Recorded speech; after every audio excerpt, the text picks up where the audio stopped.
Good Ken Corla, and I want to thank the Minister for Sport for being here with us today.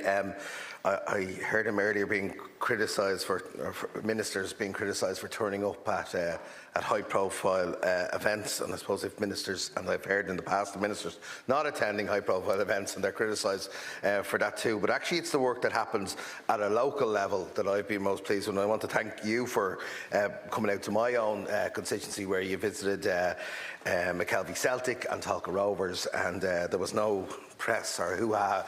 It was about informing the clubs about what was available to them in terms of sports grants and talking to them about the challenges that they had. So I want to thank you for that.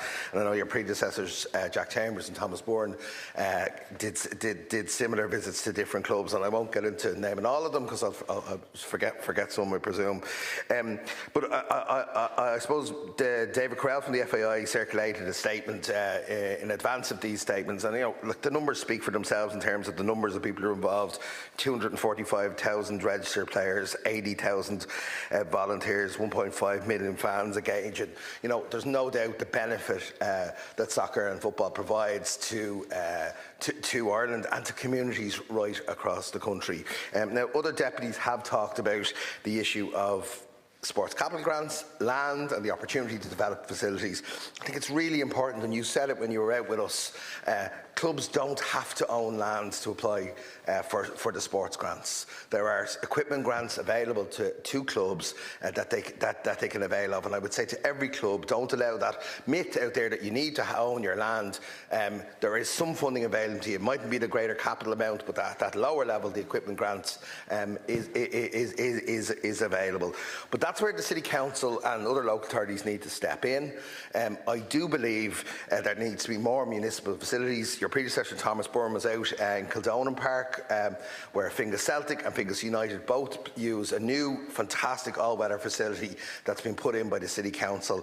The Council needs to be developing more of those across the city. And Minister, I would encourage you to contact the Chief Executive's office in Dublin City Council to ask them, are they going to avail of all-weather pitches for Dublin City this year across the city, because there's no planning applications ready at this point. And the question is, would they be ready to make an application even if it were to be successful? And I'm really worried that we have an opportunity to provide more municipal all-weather sports soccer facilities right across the city in our public parks, animating our public parks, and we should be doing that. Minister, it's at the school age level that I am really passionate about, and I've met many clubs that are involved at that level. But I am concerned about the recent merger of the North Dublin Schools League and the proposed merger with the NEL, the North Eastern League. Many of those clubs would like to be in the DDSL, so they're playing other clubs in their own area, that they're not having to travel up to Louth or Monaghan or Meath. It just doesn't make any sense for clubs from my area to be travelling all that distance, given the cost. I think the issue there is the DDSL are under pressure for referees, or under pressure for resources. They're under pressure to how many they can come in. And if you can intervene with the DDSL, if there is a way of providing some funding through the FAI, I would appreciate if you could intervene in that, Minister, and try and make sure that clubs can play with their own school friends in their own areas.